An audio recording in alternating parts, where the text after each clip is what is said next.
Assalamualaikum warahmatullahi wabarakatuh. Alhamdulillah wassalatu wassalamu ala Rasulillah wa ala alihi wa ashabihi wa man ittaba'a hudah ma ba'du. Sahabat-sahabat dan sirat semuanya, alhamdulillah bisa bertemu lagi ya di video kali ini. Sudah lama saya tidak bikin video, Masya Allah. Doakan semoga saya bisa terus istiqomah berbagi dalam keadaan sehat walafiat lahir batin ya, dan juga rezeki saya bisa berlimpah ruah, amin ya rabbal alamin. Sahabat-sahabat sekalian, saya juga doakan semoga antum semua yang melihat video ini dan juga yang baru melihat channel ini, saya doakan semoga rezeki antum berlimpah ruah, amin ya rabbal alamin, dimudahkan segala urusan ya. Kemudian yang belum punya anak semoga segera dikasih anugerah oleh Allah berupa putra putri yang soleh dan soleha. Yang masih mempunyai hutang, terlebih hutang riba, semoga segera Allah lunaskan dengan cara yang terbaik. Dan jangan lupa terus berdoa dan terus berikhtiar. Teman-teman sekalian, pada video kali ini saya ingin menyampaikan salah satu amalan ya. Amalan ini adalah tentang sholawat.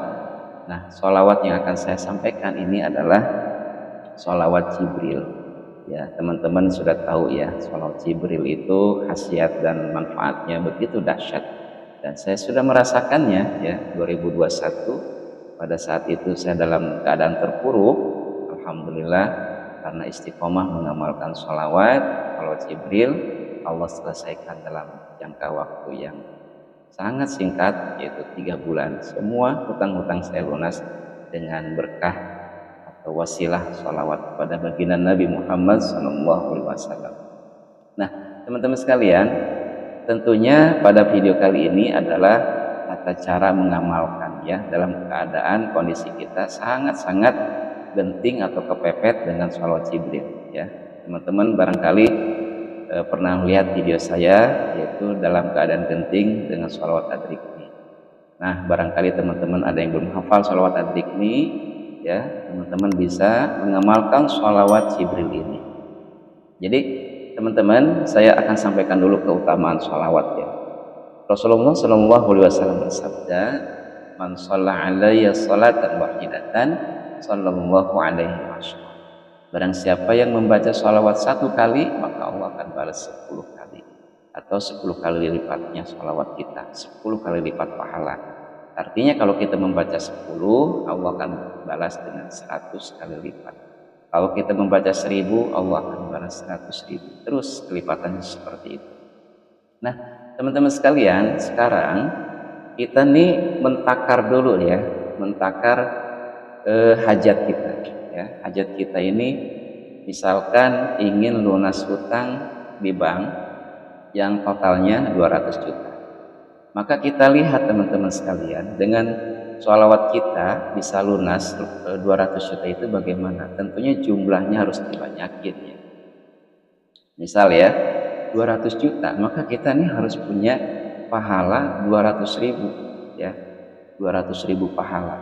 Bagaimana caranya? Tentunya dengan 2000 sholawat setiap hari. Jadi kita mentakar dulu kebutuhan kita. Akan tetapi lebih bagus lagi, misalnya kalau kita 200 juta hutangnya, maka sholawatnya dinaikin bukan 2000 lagi ya. Karena apa? Karena kita tahu nih diri kita nih banyak dosa.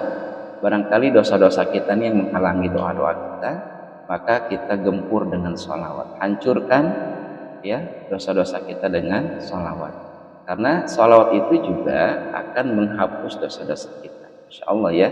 Wa khatta'an husai'at, kata Rasulullah, kan sholawat itu akan menghapus kesalahan-kesalahan kita, menghapus dosa-dosa kita.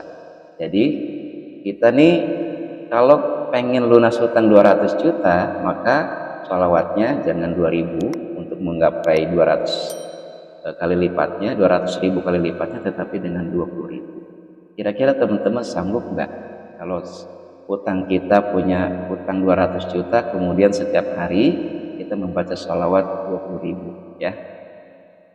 Nah, misal teman-teman punya hutang 100 juta ya 10.000 ya. Kenapa sih Ustadz kok bisa dengan hitung-hitungan seperti itu? Karena gini teman-teman, kan Rasul juga menyampaikan dengan hitung-hitungan, ya. Man shalla alayya sholatan wahidatan, barang siapa yang membaca salat satu kali, hitungannya satu kali, maka Allah akan balas 10 kali. Kalau 10 kali, maka Allah akan balas 100 kali. Kalau kita membaca salat 1000, maka Allah akan balas 100.000. Seperti itu hitung-hitungannya. Nah, lalu kita takarkan dengan kebutuhan kita. Aduh, saya pengen lunas hutang nih di bank 200 juta. Teman-teman, memang seharusnya 200.000 sholawat kita, ya pahala 200.000 itu dengan cukup 2.000 saja, ya kan? Dengan 2.000 saja. Akan tetapi kita harus tahu bahwa kita harus sadar diri kita ini pendosa. Sholatnya bolong-bolong, atau kadang sholat kita ini kadang tidak pernah berjamaah, gitu ya. Puasa kita juga pernah ada yang batal, belum diganti-ganti. Kemudian sedekah kita juga ya kadang-kadang ya, kalau misalnya teman-teman nih rajin sholatnya, rajin sedekahnya, rajin baca Qur'annya, pokoknya amaliyah ibadahnya itu bagus, ya nggak apa-apa 2.000. Tetapi kalau kita punya kesadaran diri bahwa kita ini siapa sih gue, gitu ya, maka naikkan level jadi 20.000 sholawat. Kalau pengen lunas hutang 200 juta, bacalah sholawat 20.000 setiap hari. Sampai kapan? Sampai selesai. Sampai selesai. Kalau belum selesai terus, teman-teman. Nah, misal ya dengan 20.000. Oke, kita sepakati dulu ya. Contoh hutangnya 200 juta dengan membaca sholawat 20.000 setiap hari. Nah, yang 20.000 ini teman-teman bagi aja. Ya, bagi. Misal habis sholat subuh 5.000, habis sholat zuhur 5.000, udah 10.000. Habis sholat asar 5.000, udah 15.000. Habis sholat maghrib atau isya 5.000 lagi, sudah 20.000. Aduh Ustaz, bagaimana nih 5.000? Kan itu kan berjam-jam, ya kan? Nah teman-teman gini, selama 5 waktu sholat kita gunakan baca sholawatnya 1.000 dulu, oke? Selama sholat kita yang 5 waktu sholat kita baca masing-masing 1 waktu 1.000, jadi total ada 5.000 sholawat, oke ya, 5.000 sholawat. Nah lalu sisanya bagaimana? Sisanya sambil beraktivitas, teman-teman pasti bisa ya, sambil beraktivitas. Sallallahu ala Muhammad, sallallahu ala Muhammad. Teman-teman pakai ya tasbih digital nih seperti ini. Tuh, saya punya 2 rumah kan ya, persiapan. Kalau satu yang hilang, karena sering hilang teman-teman. Saya beli beberapa kali ya, yang mau yang elektriknya yang agak mahalan ya, pernah beli yang harga 200.000 itu hilang, agak murahan yang 50.000 hilang, akhirnya yang lebih murah aja dibeli banyak.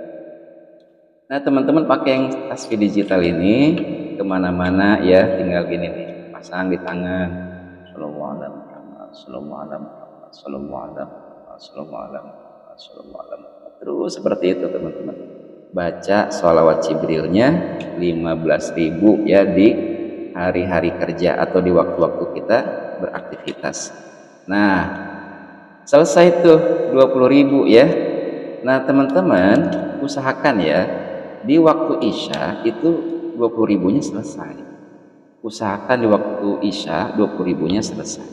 Teman-teman lakukan sholat sunnah 2 rakaat, sholat hajat ya, sholat hajat, lalu berdoa. Karena kita sudah selesai nih baca sholawatnya 20.000 ya, untuk melunasi yang 200 juta utang kita di bank atau ke orang lah gitu ya. Bacalah doa kita setelah sholat hajat. Bagaimana doanya? Bahasa Indonesia saja. Teman-teman misal nggak bisa bahasa Arabnya ya. Kalau dengan bahasa Arab kan begini, Allahumma inni as'aluka wa atawajjahu ilaika bin nabiyyika Muhammadin nabiyyi rahmah ya sayyidi ya Rasulullah, inni atawajjahu bika ila rabbi liqadai hajati. Sebutkan hajat. Setelah itu tidur ya. Nah teman-teman bahasa Indonesia, misalkan bahasa Indonesia begini, ya Allah aku memohon kepadamu dengan wasilah membaca sholawat kepada kekasihmu baginda Nabi Muhammad SAW. Wahai Rasulullah, aku memohon kepada Allah dengan wasilah membaca sholawat kepadamu untuk memenuhi hajat ya. sebutkan hajat. Setelah itu teman-teman selesai baca Al-Fatihah dulu ya, Al-Fatihah selesai, baru teman-teman tidur. Jangan buka handphone, jangan beraktivitas yang lain setelah doa, tidur. Itu aja udah. Lakukan dengan istiqomah. Coba deh nanti rasakan setelah 21 hari. Pasti akan ada yang beda ya. Istiqomahkan, baca sholawatnya 20.000 setiap hari. Karena masalah kita bukan hanya hutang nanti ya. Akan Allah selesaikan itu ibadah kita yang tadinya males-malesan jadi rajin. Kemudian keluarga kita yang tadinya berantakan, sering berantem. Ya biasanya gitu teman-teman, hutang riba itu efeknya ke keluarga. Suka berantem sama istri, sama pasangan hidup. Makanya urusan keuangan mah harus transparan. Ya, harus transparan, harus terus terang bahwa ayah atau bunda punya hutang sekian. Nanti masing-masing pasangan ini ya, suami istri harus mensikapi dengan kepala dingin ya, jangan dengan kepala yang panas. Karena justru dengan saling emosi itu jauh dari pertolongan Allah ya, teman-teman. Diskusikan dengan pasangan hidupnya terus terang ya, jangan ada yang disembunyikan ya. Karena apa? Karena kalau ada yang disembunyikan itu justru akan menghalangi doa-doa kita. Gitu teman-teman. Harus terus terang, istri punya hutang, ayah, bunda punya hutang, atau mama punya hutang, ibu punya hutang. Terus si Anu ini rentenir, waktu itu nggak bilang sama ayah takut dimarahin, sama bapak nggak bilang takut dimarahin. Nah teman-teman, ibu-ibu terus terang aja ya. Bapak-bapak juga sama, itu bilang aja ke mamahnya, mama bapak tuh punya hutang dulu buat anak kita sebenarnya. Nah hutangnya ini ke rentenir karena sangat butuh banget, akhirnya bapak pinjem gitu. Nah hutangnya segini, terus terang ya bapak-bapak ibu-ibu, jangan sampai ada yang disembunyikan. Kalau masih ada yang disembunyikan, tolong ya jangan dulu mengamalkan sholawat Jibril ini. Karena apa? Karena nanti efeknya tetap tidak berpengaruh. Jangan sampai nanti menyalahkan sholawatnya. Sholawatnya sudah baca 20.000, kok belum diijabah juga, ya kan? Sering begitu. Sudah baca sholawat sekian lama, tapi kok belum diijabah juga. Nah, barangkali teman-teman dengan orang terdekat kita, ya, yaitu pasangan hidup kita, tidak ada transparansi, tidak ada keterus-terangan, ada yang disembunyikan. Oleh karenanya nih harus benar-benar clear dulu dengan pasangan hidup. Terus ya bilang aja terus terang, terus bilang aja bahwa ayah nih atau bapak mau mengamalkan sholawat, barangkali mama juga mau mengamalkan sholawat, begitu ya. Kalau dua-duanya udah satu visi misi ya, artinya punya tujuan yang jelas bahwa oh iya masalah hidup kita sekarang punya hutang, walaupun kesalahan ayahnya. Tolong ibu-ibu jangan menyalahkan ayahnya, karena seorang suami pinjam karena darurat, biasanya seperti itu ya. Seorang istri pinjam juga biasanya karena darurat, masing-masing karena untuk keluarga ya. Kenapa nggak saling memaafkan aja ya. Oke, untuk itu tolong perbaiki dulu hubungan dengan pasangan hidup masing-masing. Istrinya, suaminya juga harus sinkron ya. Setelah itu yuk bareng-bareng selesaikan masalahnya, memohon kepada Allah dengan bersolawat. Dua orang suami istri bersolawat kepada baginda Nabi Muhammad SAW itu lebih dahsyat, lebih cepat.